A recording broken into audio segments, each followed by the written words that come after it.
January 2025, Riyadh. A meeting happened that should have stopped the world. Instead, Western media barely noticed. Saudi Crown Prince Mohammed bin Salman sat across from leaders of Iran, Iraq, UAE, Oman, and Qatar. Not foreign ministers on routine visits, heads of state, crown princes, the people who actually make decisions. They discussed something that should have triggered alarms in every Pentagon office: regional security coordination, economic integration, joint infrastructure development. And then came the sentence that changed everything. They agreed to develop a Gulf security framework that would reduce dependence on external powers for regional stability. External powers. That's diplomatic language for the United States. For 80 years, Gulf security meant one thing: American protection, U.S. military bases, American weapons, the Fifth Fleet in Bahrain, air bases in Qatar and Kuwait, thousands of troops in Saudi Arabia. The entire architecture of Middle Eastern stability rested on American military presence. That January meeting was Gulf leaders announcing, politely but unmistakably, they're building something else, something that doesn't center Washington. And Saudi Arabia, America's most important Arab ally for 3/4 of a century, is leading this shift. So here's the question that should terrify every American strategist. What happens when the Gulf decides it doesn't need American protection anymore?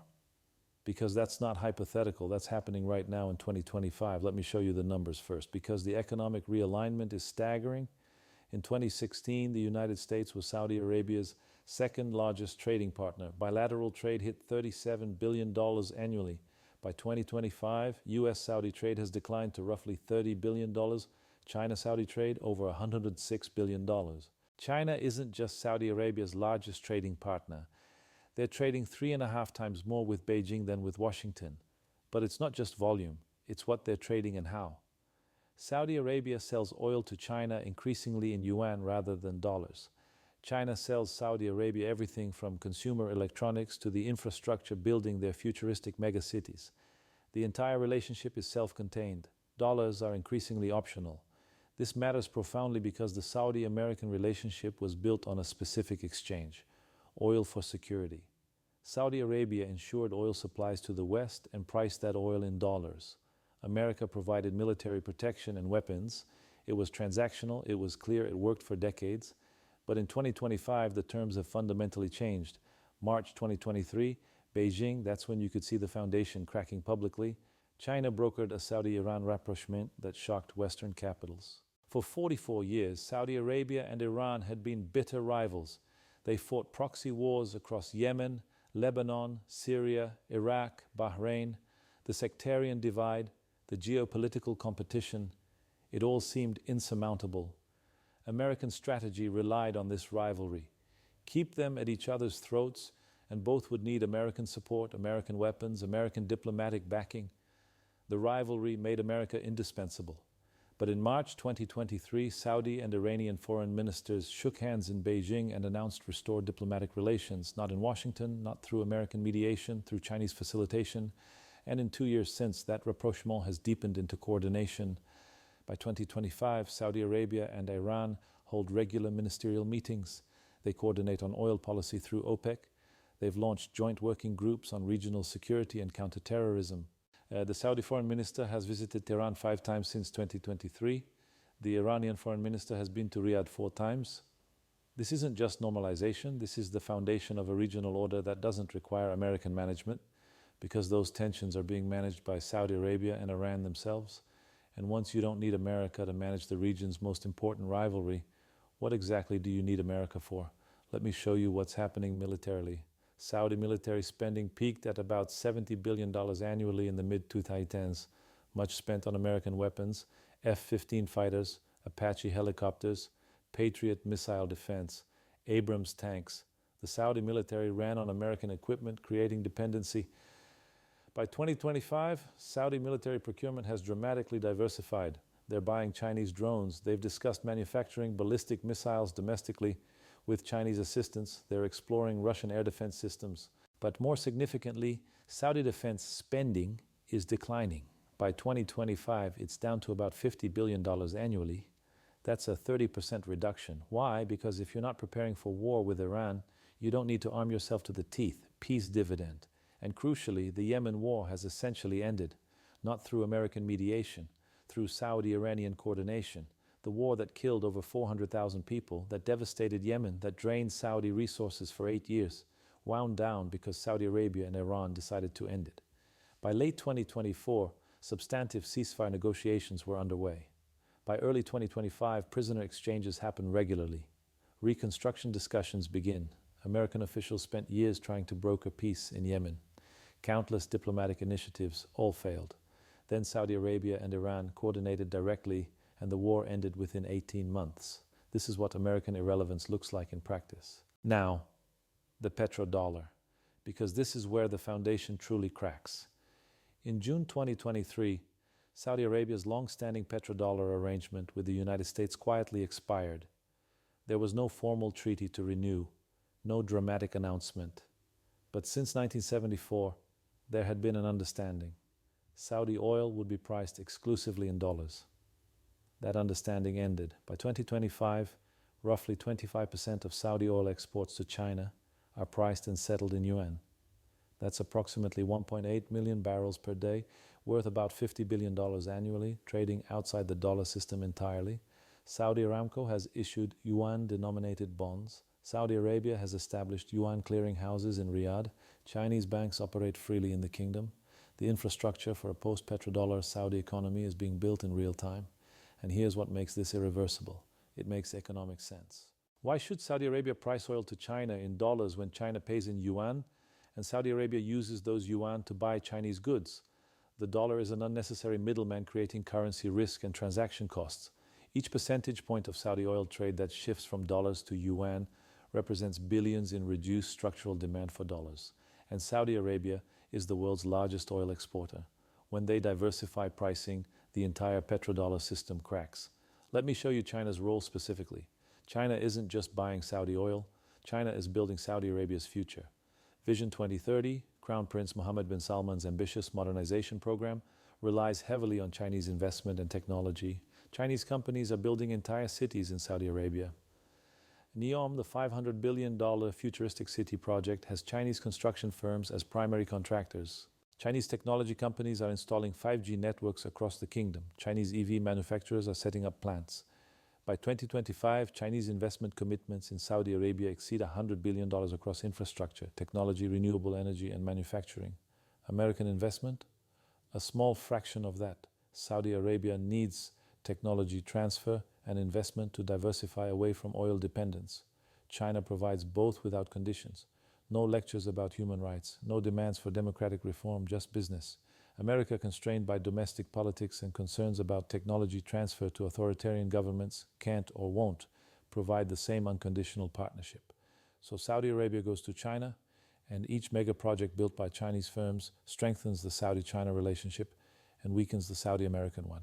Here's something that sounds impossible but is happening. In 2024, Saudi Arabia conducted joint naval exercises with Iran in the Persian Gulf. Saudi and Iranian naval forces, which were on opposite sides of proxy wars for decades, conducted joint training exercises, anti-piracy operations, maritime security coordination. This is extraordinary because the Persian Gulf is where the U.S. Fifth Fleet operates. The justification for American naval presence was securing Gulf shipping lanes and deterring Iranian aggression. But if Saudi Arabia and Iran are coordinating on Gulf security themselves, what is the Fifth Fleet deterring? The threat that justified American military presence is now coordinating with the ally America was supposedly protecting. In early 2025, Gulf Cooperation Council countries announced they're developing a regional air defense network integrated with Chinese radar technology and potentially Russian components. Defense infrastructure that doesn't depend solely on American technology and therefore doesn't give America the same leverage. Let me show you Iraq's role, because it reveals how the entire Gulf is realigning. For 22 years after the 2003 invasion, Iraq was supposed to be a pro-American state. Hundreds of thousands of American troops deployed, over $2 trillion spent. The justification was creating a democratic pro-Western Iraq that would anchor American influence. Instead, Iraq in 2025 has the warmest relations with Iran of any Arab state. Iraqi militias are trained and equipped by Iran. The Iraqi government coordinates closely with Tehran, and simultaneously, Iraq is improving relations with Saudi Arabia. Iraq is becoming the bridge between Saudi Arabia and Iran rather than a prize to be won by one or the other. American influence over Iraqi policy has diminished to where the Iraqi parliament repeatedly calls for complete withdrawal of American forces. By 2025, American troop presence in Iraq is minimal, down to about 2,500 personnel, and even that faces constant pressure for removal. The country America invaded to reshape is being reshaped by regional forces, and America is being gently pushed out, now BRICS, because Saudi Arabia's relationship to this bloc shows how comprehensive the realignment is. Saudi Arabia was invited to join BRICS in August 2023. By 2024, they were participating in BRICS summits, coordinating with BRICS members, integrating into BRICS financial infrastructure. Think about this. Saudi Arabia, America's closest Arab ally for 80 years, aligning with a bloc that includes Russia, China, and Iran, a bloc that exists explicitly to create alternatives to Western-dominated systems. BRICS countries together account for over 45% of global oil production. Saudi Arabia, coordinating with Russia, Iran, UAE, and other BRICS energy producers, gives them enormous collective leverage. And crucially, BRICS is building payment systems designed to bypass the dollar. Saudi Arabia participating means Saudi oil can flow through non-dollar channels to reach non-Western buyers. This is infrastructure for a post-dollar energy market. Let me tell you what this means for Israel. The Abraham Accords, signed in 2020, normalized relations between Israel and UAE and Bahrain. The plan was to expand this to Saudi Arabia, creating an anti-Iran coalition. That plan is dead. Saudi Arabia has made clear that normalization with Israel is contingent on Palestinian statehood, and with Saudi-Iranian relations warming, Saudi Arabia has less incentive to isolate Iran and more incentive to accommodate Arab public opinion, which strongly supports Palestinians. The Saudi-Israeli normalization that was supposed to be the capstone of American Middle East strategy isn't happening. Israel is finding itself increasingly isolated in a region where major Arab states are prioritizing relations with Iran and China over alignment with Israel and America. American military presence tells the story clearly. In 2020, the United States had roughly 70,000 troops deployed across the Middle East and Gulf region. By 2025, that number is down to approximately 35,000, a 50% reduction in 5 years. This isn't strategic withdrawal by choice. This is drawdown in response to host countries requesting reductions or making American presence less welcome. The political sustainability of large American deployments is evaporating, and crucially, the mission is unclear. If Gulf states are coordinating with Iran on security, what threat is America defending against? If oil flows regardless of American naval presence, what critical interest requires thousands of troops? The justifications that sustained American military dominance for 75 years are dissolving. Here's what troubles me most. It's not that Saudi Arabia is realigning, countries pursue their interests. That's normal. What troubles me is how completely American policy failed to see this coming or adapt when it began. The March 2023 Beijing Agreement should have triggered immediate strategic reassessment. Instead, American policy continued on autopilot, still treating Saudi Arabia as a junior partner, still assuming the petrodollar system was permanent, still believing American military presence was desired rather than tolerated. The failure to adapt has accelerated the decline. Every instance of America treating Saudi Arabia dismissively, every delayed arms sale, every lecture about human rights pushes Saudi Arabia further toward alternatives that don't come with conditions. By 2030, if current trends continue, the Gulf will be a region where American preferences are noted but not determinative, where oil pricing is multipolar, where security is managed primarily by regional powers, where Chinese economic influence exceeds American. This doesn't mean the Gulf becomes anti-American, but it means the end of American dominance, the transition from necessity to option, from patron to one partner among several. Saudi Arabia's fresh alliances with Iran and China primarily, but also with Russia, India, and regional powers are the mechanism driving this transition. Each alliance reduces dependence on America. Each alternative relationship creates leverage that Saudi Arabia didn't have when America was the only option. The crack in America's position isn't a single catastrophic break. It's 1,000 small fractures: oil sales in yuan, military exercises with Iran, Chinese infrastructure building, BRICS alignment, peace in Yemen without American involvement. Each fracture individually might seem manageable. Collectively, they represent structural failure. By 2035, historians will likely identify the 2010s as the decade when American dominance in the Gulf ended. Not through war or crisis, but through patient, systematic diversification by Gulf states that concluded their interests were better served by balancing multiple relationships than by total dependence on a distant superpower. Saudi Arabia isn't abandoning America, they're making America optional. And that shift from indispensable to optional is the sound of American global power being restructured. That's not the future. That's 2025. The transition is underway. And nothing Washington has tried has slowed it, because you can't force countries to need you when alternatives exist that serve their interests better.